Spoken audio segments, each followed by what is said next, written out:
The grand chamber of the Verline Empire was full of laughter. The alien nobles, dressed in glowing silks and golden jewelry, leaned back in their chairs as the emperor raised his cup. "A gift for the humans," he said, grinning. The nobles chuckled. They all knew what he meant. It wasn't truly a gift. It was a joke, a cruel joke, meant to insult the humans in the most disrespectful way. They gave away Princess Lysera. She was tall, quiet, and graceful. Her silver skin shimmered like moonlight, and her long, dark hair was braided with crystal beads. At once, she was the pride of the empire. But she had been declared infertile, unable to continue the royal bloodline. In Verline culture, that made her useless. So they wrapped her in a simple robe, removed her title, and placed her inside a transport pod with a single command: go to the human colony on Terra 4 and serve as their peace offering. No guards, no ceremony, no respect. They sent her like old trash, pretending to be treasure on Terra 4. A human colony far from Earth, Ben was working inside his small workshop when the signal came. He was an engineer, not a soldier or a leader. His job was simple: fix things, build things, and help keep the colony running. The governor called him to the landing bay. "The Verline sent someone," she said.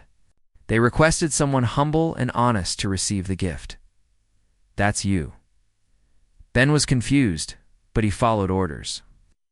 When the alien ship landed and the doors opened, he stood there with wide eyes as Lysera stepped out. She looked proud, even with her head slightly bowed. Her hands were empty. Her eyes were dull, but calm. He didn't know what to say. "I am yours now," she said softly. Her voice like music slowed down. Ben blinked. Okay. Do you want to come inside?" She nodded.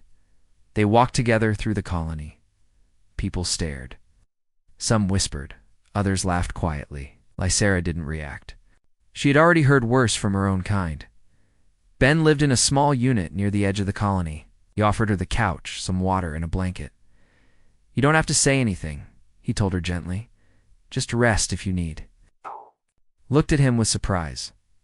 Most Verline men gave orders. They didn't ask. Humans were different. That night, Lysera sat in silence while Ben worked on a broken drone nearby. He didn't ask questions. He didn't pry. He just let her be. She whispered, "Why are you kind?" Ben looked up. Why not? For the first time in years, Lysera didn't feel like a prisoner. She felt human. In the following days, Ben invited her to help in his workshop. She didn't know much about human machines, but she was smart. She learned quickly. Her long fingers were precise, and her memory was strong.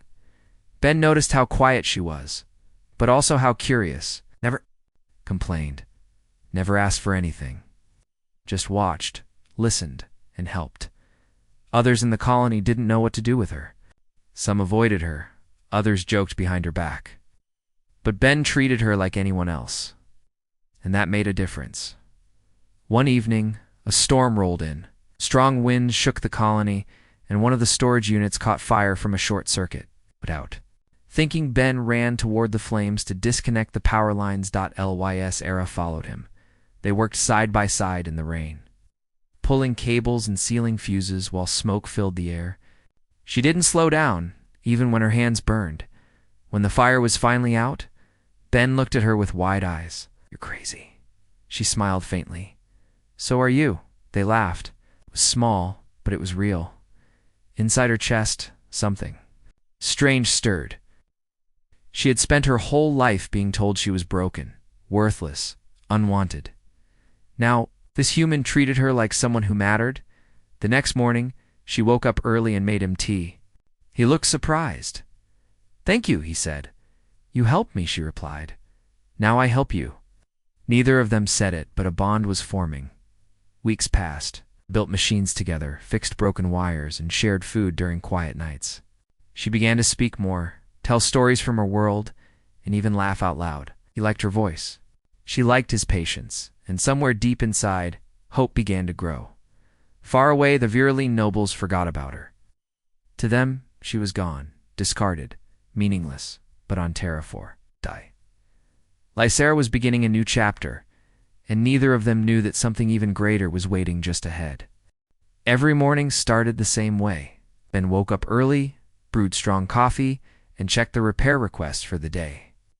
But now, something was different. When he turned around, Lysera was already there, sitting quietly by the window, holding her warm tea in both hands. She never asked questions. She just followed, helped, and learned. Ben liked that about her. She didn't waste words. When she did speak, it always mattered. The other colonists still weren't sure how to act around her. Some still whispered that she was just a Vrylene gift, a political joke from an empire that had never taken Earth seriously. Others said she was dangerous, that one day she would betray them. But Ben didn't see that. He saw how careful she was when handling wires, how gentle she was with broken drones, how she stayed up late one night just to help fix a water purifier that failed in the lower settlement. When Ben thanked her, she had only nodded and said, "You don't leave broken things behind. I like that." One afternoon while repairing a damaged cargo hauler, Ben handed her a scanner. She took it with one hand, but didn't move. "What's wrong?" he asked. She looked at the scanner, then at him. "Don't treat me like a thing," Ben frowned. "Of course not. My people did," she said quietly. "Even my parents. When they found out I couldn't give birth, I stopped being a daughter." He didn't speak for a long time. Instead, he reached for a nearby metal plate and began installing it slowly. Then he said, "You don't need to give anything to be someone." That night, she didn't sleep on the couch. She sat outside on the metal steps, watching the stars. Ben joined her, sitting beside her in silence. "You miss your world?" he asked. "I miss what it should have been," she answered. The wind was cold, but she didn't move. Ben gave her his jacket without saying a word. In the days that followed, things became even more normal. She laughed more, asked more questions. When she even made a joke about how slow Ben's welding was. He blinked. "Did you just make fun of me?" She gave a tiny smirk. "Yes," he laughed. And something inside her opened just a little more. Then the storm came. Not a regular one. The storm was violent, heavy with purple clouds and lightning that cracked the sky. The colony prepared, shutting down all non-essential systems. Power lines were reinforced. People stayed indoors, but something went wrong. A generator near the western field overloaded. Ben and two other techs rushed out, but the wind made it almost impossible to move. Lysera grabbed her toolkit and followed. "You don't have to," Ben shouted over the roar. "I do," she said, already pulling wires, while Ben climbed the tower to reset the main node. Lysera stayed on the ground, rerouting power and stabilizing the current. When the storm peaked, the tower shook, and Ben slipped. He dangled for a second before finding his grip again.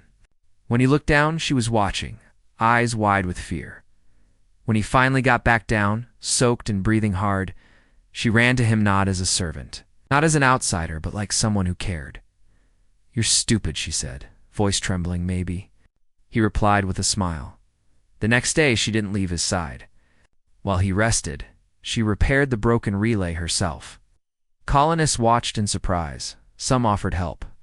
Others just watched silently as the Vrylene princess, once called Infertile, once called Worthless, took charge, and she did it without orders. Later that night, Ben sat up on the bed as she brought him food.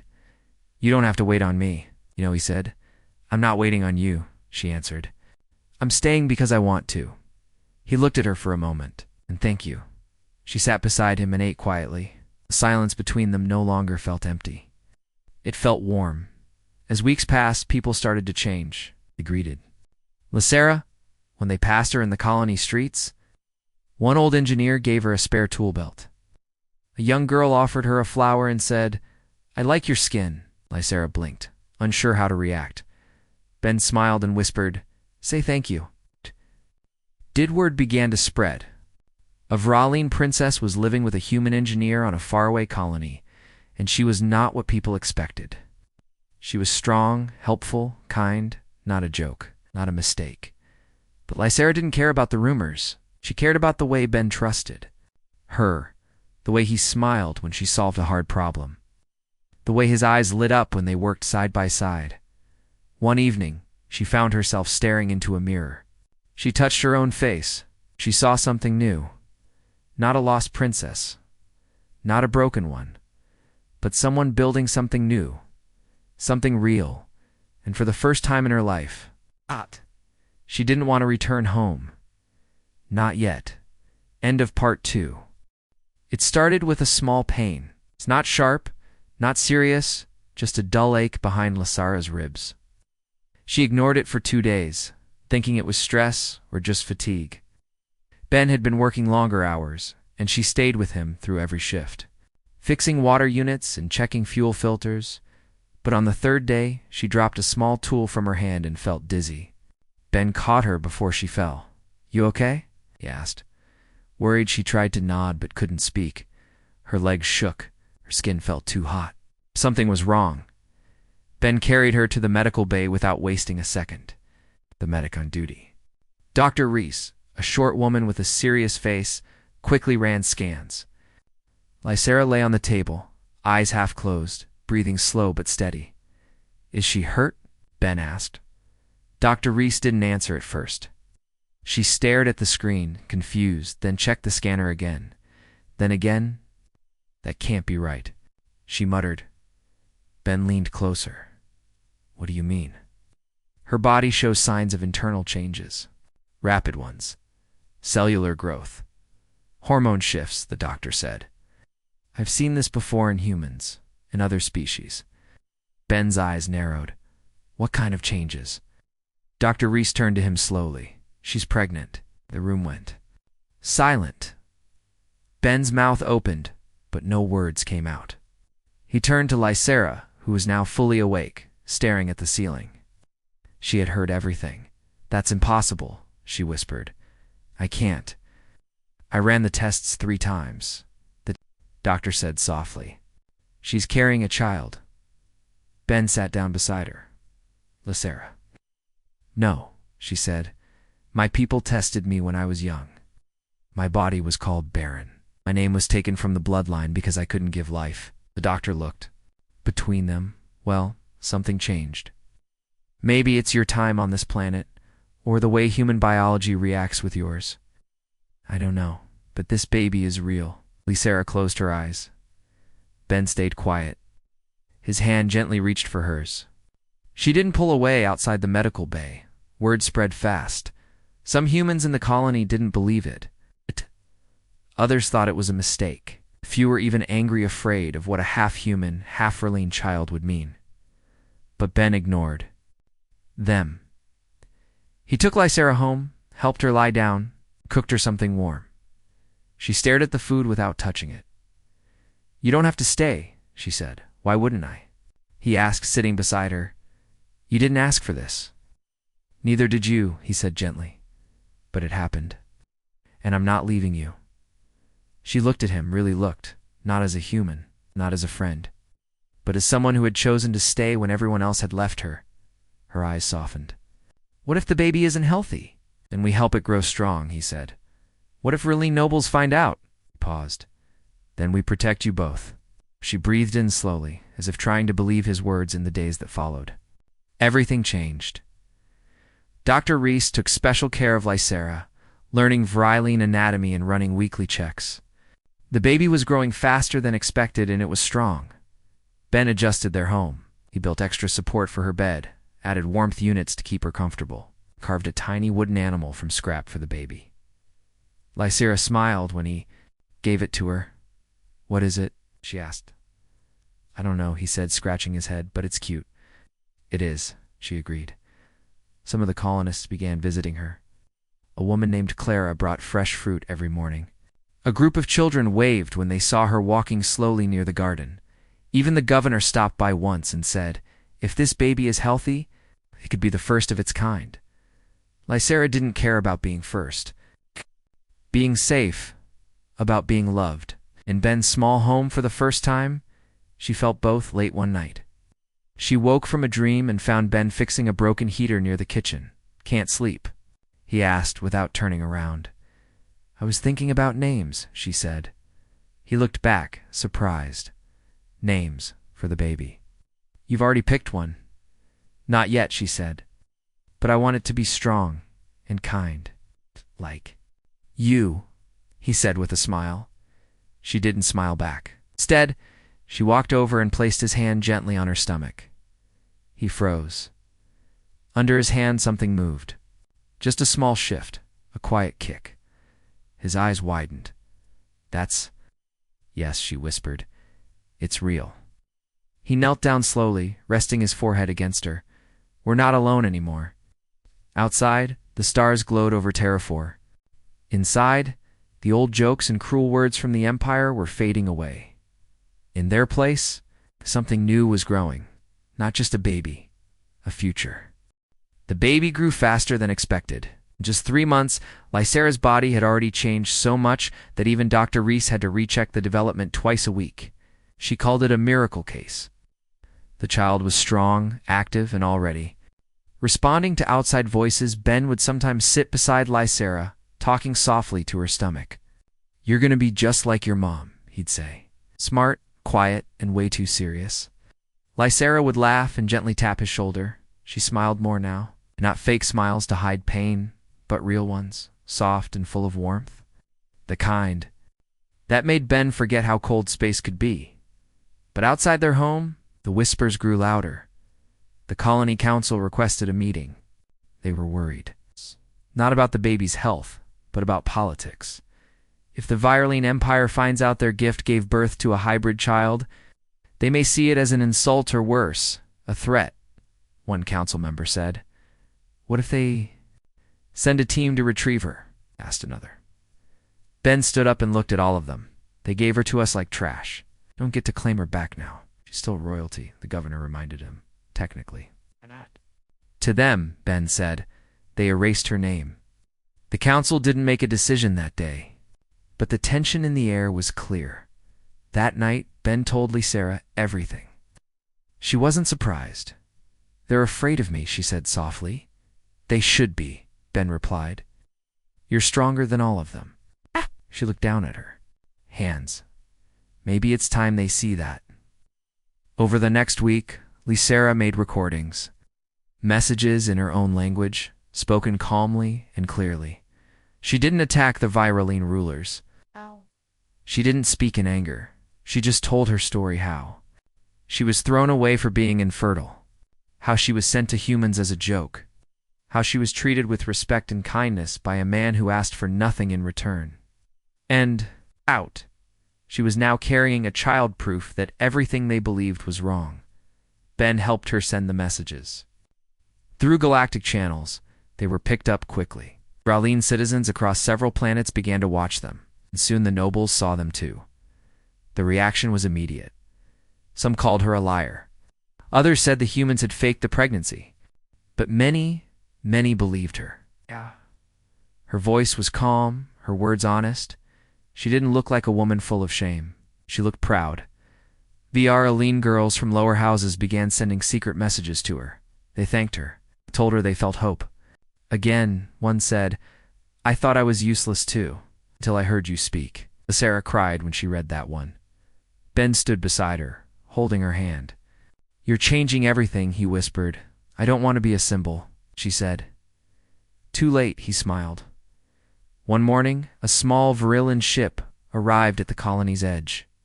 3 officials stepped out, wore white and gold. The colors of the imperial court. Their faces were hard, unreadable. They asked to meet with Lysera alone. No, she said. Ben stays with me. The officials didn't argue. They sat in Ben's living room, silent for a moment. Then one of them spoke. You should not have sent those messages. Lysera stared at him, told the truth. Truth can be dangerous. Another said, So can lies? Ben replied calmly. They ignored him. The first official leaned forward. If you return with us quietly, we will clear your name. Your child will be raised in the royal house. Lysera didn't answer right away. She looked at Ben, then at the walls of the small home they had built together. It wasn't gold. It wasn't full of servants. But it was hers. You want to raise my child? She said slowly. but only now after I proved you wrong. Is not personal. It's politics, the third one said. Then here's my answer, she said, standing up. I am not your tool. I am not your shame. I am a mother now. And this child is not a political piece. She is a life, and you will not take her from me. The officials stood too, their eyes wide. One of them stepped forward, but Ben moved beside Lysera. You should leave, he said. They did after they left. Lysera sat down slowly, one hand on her belly. The baby kicked again, almost as if agreeing with her. I wasn't scared, she whispered. You were amazing, Ben said. I feel strong, she said. For the first time, I don't care what my name was. I care what my child's name will be. The messages continued to spread. Verlaine poets wrote about her. Human artists painted her. She had become something rare in the galaxy, not a warrior, not a queen, but a mother with pride, a new voice, a better future. And soon, it would be time to face that future head-on. The day her child was born, the colony stood still. It was early morning when the first cry echoed through the walls of the medical bay. Ben was right beside Lysera, holding her hand, sweat on his forehead, tears in his eyes. Lysera lay weak but smiling, her silver skin glowing faintly under the soft lights. A baby girl, half Verlaine, half human, her eyes opened wide, already alert. Her skin was pale gold with a shimmer, and soft lines on her cheeks showed the markings of her Verlaine blood. She had dark hair like Ben and long fingers like Lysera. The baby looked at her parents, made a small sound, then fell asleep on Lysera's chest. Ben sat on the edge of the bed, unable to stop staring. She's perfect, he whispered. She's real, Lysera said. Dr. Reese confirmed that the child was healthy, her heartbeat was strong, her growth normal, and her mixed DNA had no defects. It was something never seen before. Not in Verlaine records, not in human ones. They named her Yell. When the news spread, the colony celebrated. People brought gifts, food, and flowers. Some colonists cried when they saw the baby. Others stood outside the home and simply waited to catch a glimpse of the one who changed everything. Messages poured in from across the galaxy.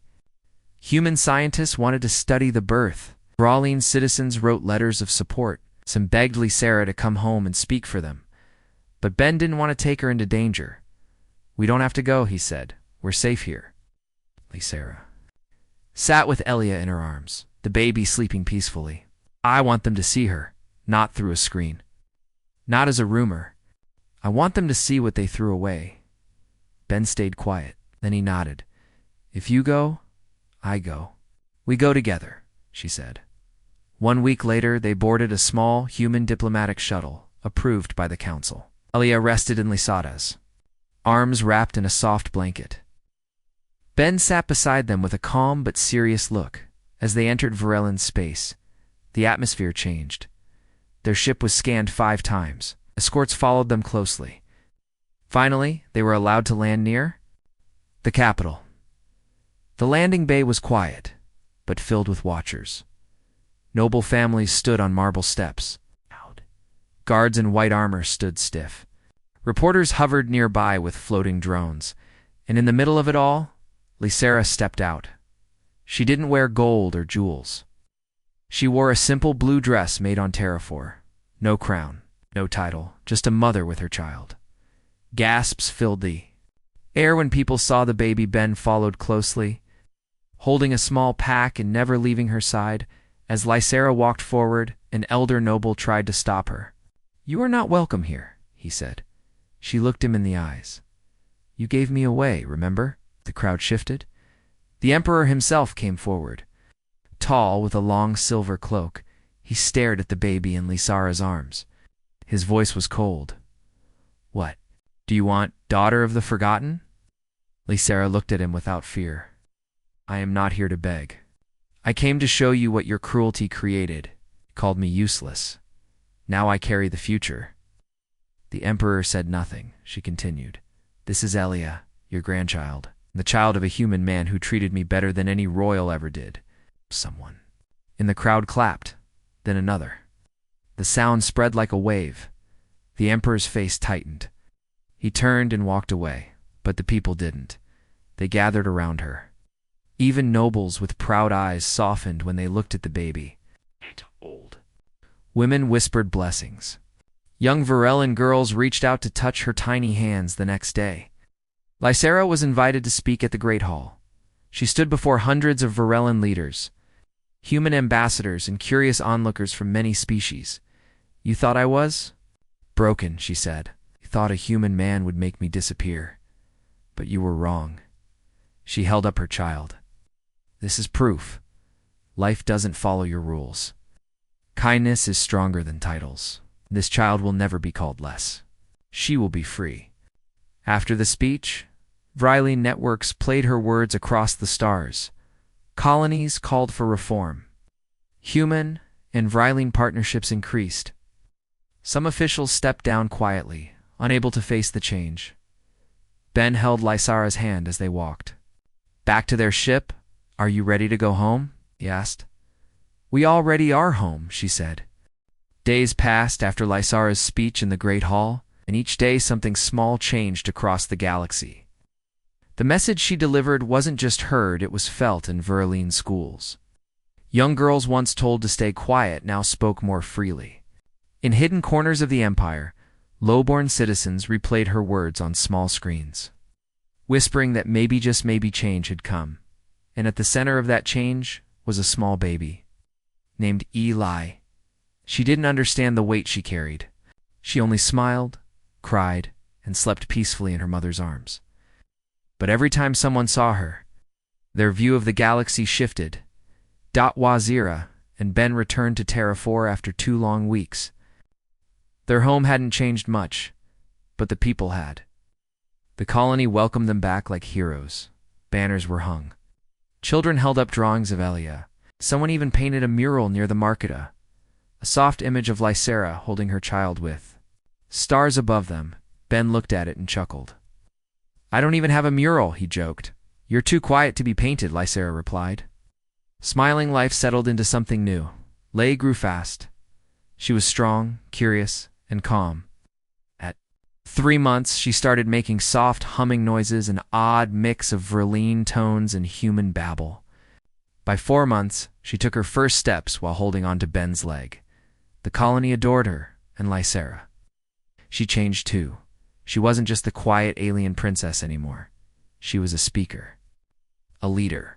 Colonies from both Verline and human space began asking her to visit, to speak about unity, kindness, and strength beyond bloodlines. Ben watched her from the background, always there but never in the way. He didn't need attention. He just needed her to be happy. One evening, they sat outside as the sun dipped below the hills. Elia slept in a small cradle beside them. Ben was fixing a broken tool while Lysera watched the sky. "Do you ever think about what could have happened if they gave me to someone else?" she asked. Ben didn't look up. "I try not to." "I do," she said. "And I think maybe I was always supposed to end up here." He finally looked at her. "You weren't a gift. They threw you away." "Yes," she nodded. "But you picked me up, and you didn't ask me to change." He smiled. "I liked you just the way you were." She leaned her head on his shoulder. Far above them, Verline ships moved through space beside human ones. Joint missions began between the two races. For the first time in history, Verallan ships carried human engineers, and human stations allowed Verallan scholars to study freely. The Empire had changed not overnight, but it had started. A new council was formed to represent the voices of the forgotten, the quiet, and the castaway.